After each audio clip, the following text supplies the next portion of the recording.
Guys, I am exhausted, but I have to do this video today because to me it's very important that the people who, especially people who have not at all been red-pilled, I hope they get something out of this. They need to know what kind of characters are leading the government right now, are leading the world right now. And the two I'm going to cover in today's video are Dr. Anthony Fauci, head doctor in the coronavirus task force in the US, and the head of the World Health Organization, Tedros Adhanom. This is by no means a complete look at the backgrounds of these guys. By no means. Just a little taste so that you can know who the people are that are guiding policy right now, that are actually kind of, by extension, in charge of our economy and our children and our future health and our current health. It's very important. Knowing that that's the position they're in, listen to what I'm about to present and ask yourself, how could this possibly happen? And most importantly, should anyone trust these people? Okay. First thing we're going to look at is some clips from this excellent 13-minute mini documentary on Tedros Adhanom, the leader of the World Health Organization. It's by John Martin, and I will link to this in the description box. There is so much in this little video, but I'm only going to take a few minutes because I only want to concentrate on the things that Tedros Adhanom did while he was head of Ethiopia's Ministry of Health. It's just mind-boggling, even this little bit, but there's so much more. All right, here you go, a couple minutes for you. John Martin for his excellent work in putting this together. I encourage you strongly to go watch all of it. It's only 10 minutes long or so. Go watch all of it. It is jam-packed with just flabbergasting material, all backed up by sources which you can click right there in the description box. As you listen, imagine, just ask yourself, how is it possible that this is the man who's in charge of the World Health Organization right now? Listen. Tedros, as well as being the first World Health Organization director without a medical degree, also has somewhat of a political background. On his online biography, you can see that he was the Ethiopian health minister from 2002 to 2012. Tedros also happens to be a member of the Tigray People's Liberation Front. It was founded as a communist revolutionary party that came to power in 1991. The Tigray represent only 6% of the population of Ethiopia. One of the major ethnic groups are the Amhara. The TPLF 1968 manifesto declared the Amhara people to be their eternal enemy. And Tedros himself hails from the Tigray region and was a senior member of the party when it came to power. Just how senior was he? Well, this Ethiopian newspaper lists him as the third most important member of the Politburo, which gives the impression he was slightly more important than just a medical administrator. The TPLF was listed as a terrorist organization by the US government in the 90s, and it's still listed as a terrorist organization in the Global Terror Database, because it has this unfortunate habit of carrying out armed assaults in rural areas. The Amhara people under the new government have reported systematic discrimination and human rights abuses. Human Rights Watch in 2010 wrote about how aid in the form of food and fertilizer was being withheld from Amhara villages if they had associations with the opposition party. Other forms of aid denial involved refusing emergency health care to children, which was carried out by the same ministry at the time led by Tedros Adhanom, current director of the WHO. The Amhara People's Union, an activist group based in Washington, issued many other accusations of human rights abuses against the TPLF, including noting that during this time, birth rates in the Amhara region was lower than every other region, and that around 2 million Amhara simply disappeared from the population census, which was admitted in Parliament in this video.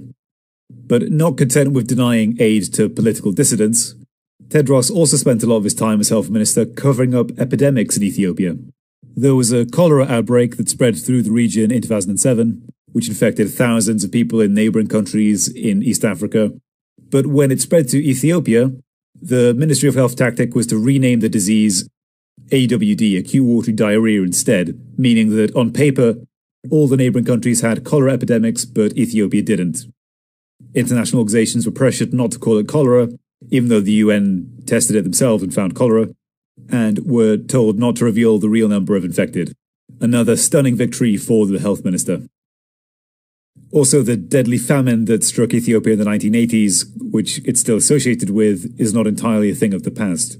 The WHO itself, in its reports, after pages and pages of gushing reviews on how great Ethiopia's health sector is, admitted in 2016 that at least 8.6 million people in rural Ethiopia still needed food aid to survive, and said that the situation had barely improved for 4 years, so that after the end of Tedros' illustrious term as health minister, he could boast a mere 8% of the population that would starve to death without foreign aid. And so, after these shining accomplishments in health, Tedros moved on to bigger and better things. Did your jaw fall on the floor? He's practically a genocider. There's so much in there I can't recall. I'm exhausted. I can't recall. But the part about their fertility rates in that one area, I wonder what that was about. Were they perhaps giving them vaccines in that one area? The fact that he basically let them starve to death, the fact that he canceled programs for children's health. I mean, what kind of a man does this stuff? He was a Marxist revolutionary. Did you hear that off the top? He was in an organization that is a listed terror organization. Bearing all that in mind, how did he become head of the World Health Organization? Can you understand how broken a system must be, how corrupt to the core a system must be to put that man in charge of the World Health Organization? And now there he is at this moment in history for the pandemic. How can this be happening to us? I know how. It's been a very, very long, perhaps 100-year plan to subvert important positions and to carry through with a revolution that they started a long time ago. So that's one thing. Tedros Adhanom, you've just seen a little bit of how bad this guy is. And I strongly encourage you to go watch the rest of that documentary about Tedros Adhanom. 13 minutes of your life. Please go watch it. The guy's got all the sources in the description box below. You've seen how bad he is. Now, listen to Dr. Anthony Fauci, head of the Coronavirus Task Force. Listen to him talking about Tedros Adhanom. Tedros is really an outstanding person. I've known him from the time that he was the Minister of Health of Ethiopia. I mean, obviously, over the years, anyone who says that the WHO has not had problems has not been watching the WHO. But I think under his leadership, they've done very well. He has been all over this. I was on the phone with him a few hours ago, leading a WHO call. Transparency, sir? No, I'm not talking about China. You asked me about Tedros. World Health Organization praising China for its transparency and leadership on their response to the pandemic? You know, I can't comment on that because, I mean, I don't have any viewpoint into it. I mean, I don't even know what your question is. He's an outstanding guy. He's wonderful. He's good. He likes him. Dr. Fauci respects Tedros Adhanom. Is he stupid? Maybe he just doesn't know, because maybe nobody's told him, because the journalists and reporters in this country, in this Western world, in the English-speaking media, they fail and fail and fail. A little more on Dr. Fauci. In this article from Science Speaks Global ID News, on May 17th, 2011, we learned that Dr. Fauci has been involved in the AIDS epidemic from the beginning. And it was just through luck that this Morbidity and Mortality Weekly report landed on his desk and reported 5 gay men from LA, otherwise healthy, presenting with this strange pneumonia. And so he got brought right in at the very beginning of the AIDS epidemic. Further in this article from Global ID News, we learn that Dr. Fauci was working with someone in his lab. I employed someone to help me out, a fellow in my lab, Mark Dybul, who later went on to become the U.S. Global AIDS Ambassador. They're the ones that presented the proposal for $15 billion over 5 years to start PEPFAR, the U.S. President's Emergency Plan for AIDS Relief. Who holds that post right now? Deborah Birx does. So Fauci's lab assistant, Mark Dybul, ended up being the first global ambassador on AIDS and chairman of PEPFAR, and now Deborah Birx is in that position. Isn't that funny? Weird. What's Mark Dybul doing now? Well, now he's still involved with AIDS in a different organization, and here's an article from February 2019 from something called Strategic Health Diplomacy, and he's giving an interview. He says that they should double down on the commitment to fight HIV/AIDS. Why do they need more money? Well, Mark Dybul tells us himself. We have more data showing no reduction in rates of HIV among young people for the past 15 years. That is a failure of HIV programs. They need more money to do nothing, to fail. Mark Dybul is now the executive director of Global Fund to fight AIDS, tuberculosis, and malaria. So no wonder he wants more money. You remember this? You remember the circle of fraud? The money goes to the State Department, who then gives it to PEPFAR, who then disperses it to the Global Fund and other things. The Global Fund is overseen by the UN, who will not let anybody properly audit what happens to this money. So Mark Dybul went from PEPFAR to the Global Fund. He is deep, deep, deep in the circle of fraud. And of course, none of this could happen without people like Tedros Adhanom and the World Health Organization pushing, propagandizing everyone, lobbying politicians, making rules in their overseeing global government body that help funds and scammers that pretend to treat people with HIV/AIDS to get more money from the governments. And the U.S. government is 90 billion or so taxpayer dollars into this thing already. And now here comes the director of the Global Fund saying we should double down on the commitment. I just want to point something out. This Global ID News, why are they talking in 2011? Why are they talking to Dr. Fauci, who is an expert on AIDS?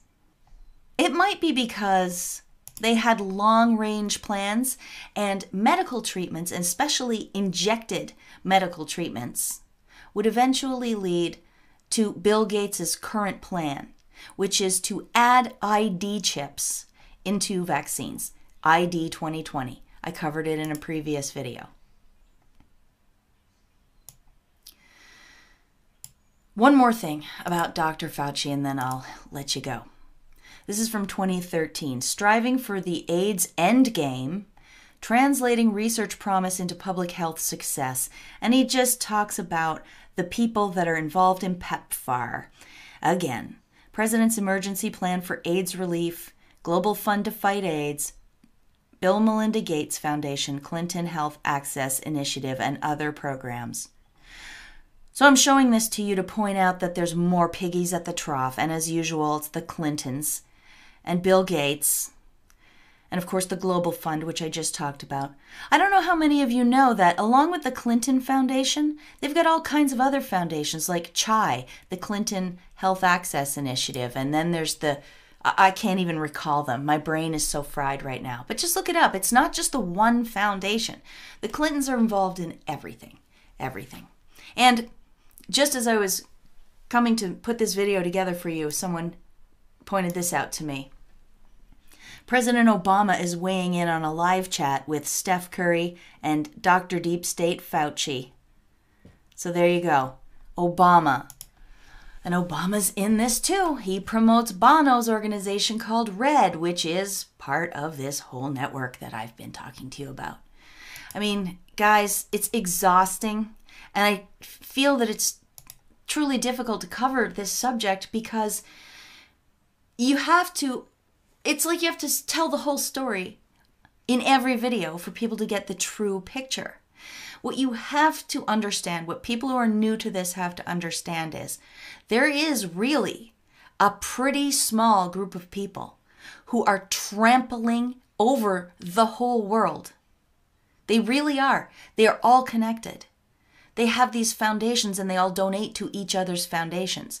And they all have multiple underling NGOs that they donate to, but really they control. And who knows? Who knows what those things are getting up to? That's exactly what we can't audit through this program right there. And add insult to injury, of course. All of these foundations are tax-free virtually and opaque. They are not subject to scrutiny in the ways they should be.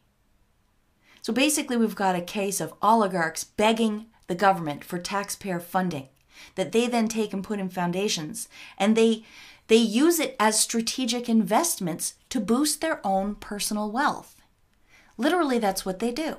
And what they're doing right now with obvious scammers like Tedros Adhanom, with human rights violators like Tedros Adhanom, is they are creating a new vaccine marketplace, complete with controlling the tests, which will tell you whether or not you have a positive or negative result, and then the treatment, and then the vaccine to prevent another outbreak. Who's doing the tests? Who made the tests? How can we be sure they aren't giving tons of false positives? How can we be sure they aren't just trying to scare us to death so that they can build a new multi-billion-dollar market? Just reflect on how horrifying of a person Tedros Adhanom is. And the fact that Dr. Fauci thinks he's a great guy. Think about Dr. Birx, Dr. Fauci, and this Mark Dybul. All of them involved in the same little incestuous circle of fraud. Sorry for yelling. This is their baby. This is how they make money. This is actually their job. None of them are actually doctors. None of them actually care about you. That's their scam. And they're doing it in full view of everybody because they've got the media under control.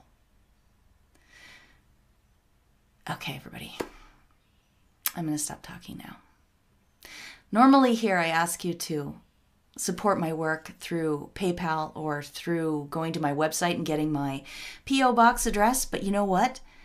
I'm going to be here no matter what, and I think maybe it's time for a break on that. Everybody, unless you can afford it, I appreciate your thoughts, prayers, comments, and letters so very much. Somebody sent me a sampler, an embroidery sampler that their wife had made. God bless you, sir. I burst into tears opening that up. It's so beautiful. And I know how much you must have treasured it. And I will too. So guys, I'm emotional, yes. And I'm exhausted. I'm so exhausted.